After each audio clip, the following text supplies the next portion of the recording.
بسم اللہ الرحمن الرحیم۔ السلام علیکم۔ آج ہم اویس کرنی رحمۃ اللہ علیہ کی زندگی پر روشنی ڈالیں گے۔ اویس کرنی اسلامی تاریخ کی ایک اہم شخصیت ہے۔ ان کا پورا نام اویس بن عامر القرنی ہے، جو اپنی روحانیت اور عقیدت کے لیے مشہور ہیں۔ آپ یمن کے علاقے کرن سے تعلق رکھتے تھے۔ حضرت اویس کرنی رحمۃ اللہ علیہ کو آپ صلی اللہ علیہ وآلہ وسلم کی ذات اقدس سے والہانہ عشق تھا۔ یہی وجہ ہے کہ حضرت محمد صلی اللہ علیہ وآلہ وسلم فرمایا کرتے تھے کہ یمن کی طرف سے مجھے محبت کی خوشبو آتی ہے، کیونکہ وہاں میرا دوست اویس کرنی رہتا ہے۔ حضرت اویس کرنی ایک نیک اور صالح خاندان میں پیدا ہوئے۔ ان کے والد کا انتقال آپ کے بچپن ہی میں ہو گیا، جس کے باعث انہوں نے اپنی والدہ کی خدمت کا عزم کیا۔ حضرت اویس کرنی نے اپنی زندگی کا زیادہ تر حصہ اللہ کی عبادت اور دین کی خدمت میں گزارا۔ انہوں نے علم دین حاصل کرنے کی کوشش کی، حالانکہ وہ کسی مشہور عالم کے پاس تعلیم حاصل نہیں کر پائے۔ خواجہ اویس کرنی کو چند صحابہ کے سوا کسی نے نہیں دیکھا۔ حضرت اویس کرنی اسلام آنے سے پہلے ہی اس دنیا میں تشریف لا چکے تھے۔ والد کا سایہ سر پر نہ ہونے کی وجہ سے آپ نے بچپن ہی سے محنت شروع کر دی۔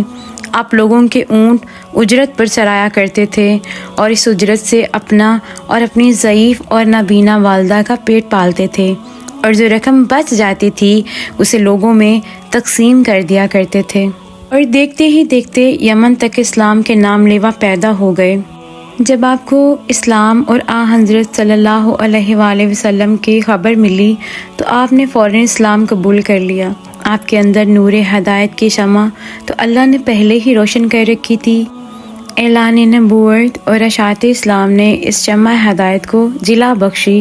آپ رسول اللہ صلی اللہ علیہ وآلہ وسلم کے دیوانے اور شیدائی بن گئے۔ آپ صلی اللہ علیہ وآلہ وسلم فرماتے ہیں کہ اویس کرنی کو اسلام کی دولت سے اللہ تعالیٰ نے خود روشناس کروایا، اور یہ اللہ تعالیٰ کی رحمت اور فضل کا اعزاز ہے کہ وہ میرا نام دیدہ عاشق صادق بن گیا۔ خواجہ اویس کرنی کو قرب رسول اور دیدار حبیب کا بڑا اشتیاق تھا، مگر والدہ کی معذوری کے باعث ایسا ممکن نہ تھا۔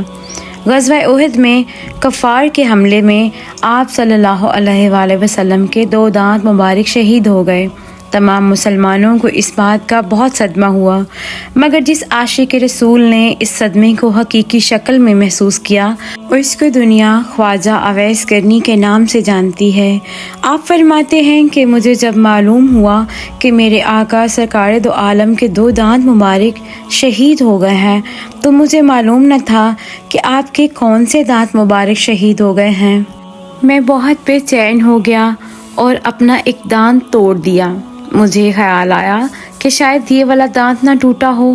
پھر دوسرا توڑا، پھر تیسرا توڑا، غرض یہ کہ جوں جوں جنون معرفت شدت اختیار کرتا گیا، میں دانت توڑتا چلا گیا، حتیٰ کہ سارے دانت توڑ ڈالے۔ اللہ تعالیٰ کو اپنے محبوب کے اس عاشق کی یہ ادا بہت پسند آئی، اور ان کے لیے کیلے کا درخت پیدا کیا، کیونکہ ٹوٹے دانتوں کے ساتھ نرم کیلوں کے سوا کوئی چیز کھانا ممکن نہ تھا۔ اس کے موقع پر نبی اکرم صلی اللہ علیہ وآلہ وسلم نے حضرت عمر رضی اللہ تعالیٰ عنہ سے فرمایا کہ عمر، میرے بعد ایک آدمی آئے گا جس کا نام اویس کرنی ہوگا، اس سے میری امت کی بخشش کے لیے دعا کروانا۔ انہوں نے عرض کیا کہ یا رسول اللہ، کس لیے؟ آپ صلی اللہ علیہ وآلہ وسلم نے فرمایا کہ اس نے اپنی ماں کی ایسی خدمت کی ہے کہ جب ہاتھ اٹھاتا ہے تو اللہ تعالیٰ اس کے ہاتھ خالی نہیں لوٹاتا۔ حضرت عمر رضی اللہ تعالیٰ عنہ اور حضرت علی رضی اللہ تعالیٰ عنہ نے حج کے وقت سارے حاجیوں سے کہا کہ یمن والے کھڑے رہو، باقی بیٹھ جاؤ۔ پھر فرمایا کہ یمن والے بیٹھ جاؤ، کرن والے کھڑے ہو جاؤ۔ تو ایک آدمی کھڑا ہو گیا۔ پوچھا گیا، تم کرنی ہو؟ بولا، جی ہاں، میں کرنی ہوں۔ پوچھا گیا، اویس کو جانتے ہو؟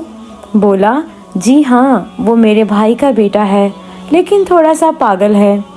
آپ کیوں پوچھ رہے ہیں؟ حضرت عمر رضی اللہ تعالیٰ عنہ نے فرمایا، وہ نہیں تو پاگل ہے، کدھر ہے اویس؟ کہا کہ اونٹ چرانے گیا ہے۔ آپ نے حضرت علی رضی اللہ تعالیٰ عنہ کو ساتھ لیا اور حضرت اویس کو ملنے چل پڑے۔ وہاں پہنچ کر دیکھا کہ حضرت اویس کرنی ایک درخت کے نیچے نماز ادا کر رہے تھے اور اونٹ چر رہے تھے۔ نماز مکمل ہوئی تو حضرت عمر رضی اللہ تعالیٰ عنہ نے پوچھا، کون ہو؟ آپ نے فرمایا کہ میں مزدور ہوں۔ پوچھا گیا کہ آپ کا نام کیا ہے؟ جواب دیا، اللہ کا بندہ۔ پھر پوچھا گیا کہ آپ کی والدہ نے آپ کا کیا نام رکھا ہے؟ تو بتایا کہ میری والدہ نے میرا نام اویس رکھا ہے۔ جواب دینے پر آپ سے عرض کیا گیا کہ نبی اکرم صلی اللہ علیہ وآلہ وسلم نے ہمیں بھیجا ہے کہ آپ سے امت محمدی کی بخشش کے لیے دعا کروائیں۔ یہ سن کر آپ رونے لگے۔ آپ نے فرمایا کہ آپ نبی کے صحابی، میں عاجز مسکین، میں دعا کروں؟ میری اوقات ہے کہ میں دعا کروں؟ حضرت عمر رضی اللہ تعالیٰ عنہ اور حضرت علی رضی اللہ تعالیٰ عنہ نے فرمایا کہ ہاں، ہمارے نبی اکرم صلی اللہ علیہ وآلہ وسلم نے فرمایا تھا کہ اویس آئے تو دعا کروانی ہے۔ نبی اکرم صلی اللہ علیہ وآلہ وسلم نے فرمایا، لوگ جنت میں جائیں گے، اویس بھی جائیں گے۔ جب جنت کے دروازے کے قریب پہنچیں گے تو اللہ تعالیٰ کا حکم آئے گا کہ اویس آپ رک جائیں، باقی لوگ جنت میں داخل ہو جائیں۔ تو اویس کرنی ڈر جائیں گے کہ یا اللہ مجھے کیوں روک دیا؟ تو اللہ پاک فرمائیں گے کہ پیچھے دیکھو۔ آپ جب پیچھے دیکھیں گے تو لوگوں کا مجمع ہوگا جو جہنم میں جا رہے ہوں گے۔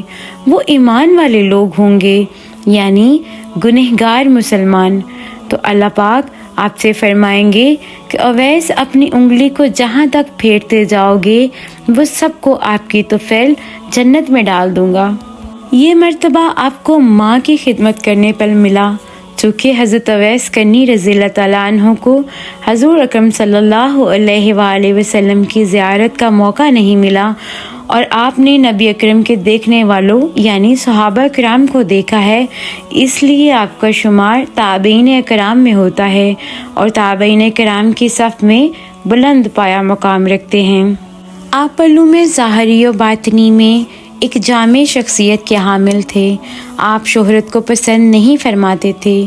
حضرت داتا گنج بخش اپنی مشہور تصنیف کشف المحجوب میں فرماتے ہیں کہ حضرت خواجہ اویس کرنی اپنی عمر کے آخری دور میں حضرت علی مرتضیٰ رضی اللہ تعالیٰ عنہ سے ملے اور چند روز ان کی خدمت میں گزارے۔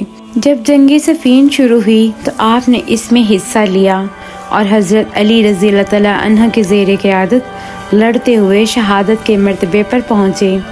بعض احباب نے جب آپ کے لیے قبر کی تیاری کی تو ایک جگہ سخت پتھر آ گیا جسے کاٹنا مشکل تھا، مگر قدرت کی جانب سے پتھر میں شگاف آ گیا اور آپ کی قبر مبارک کے لیے جگہ بن گئی۔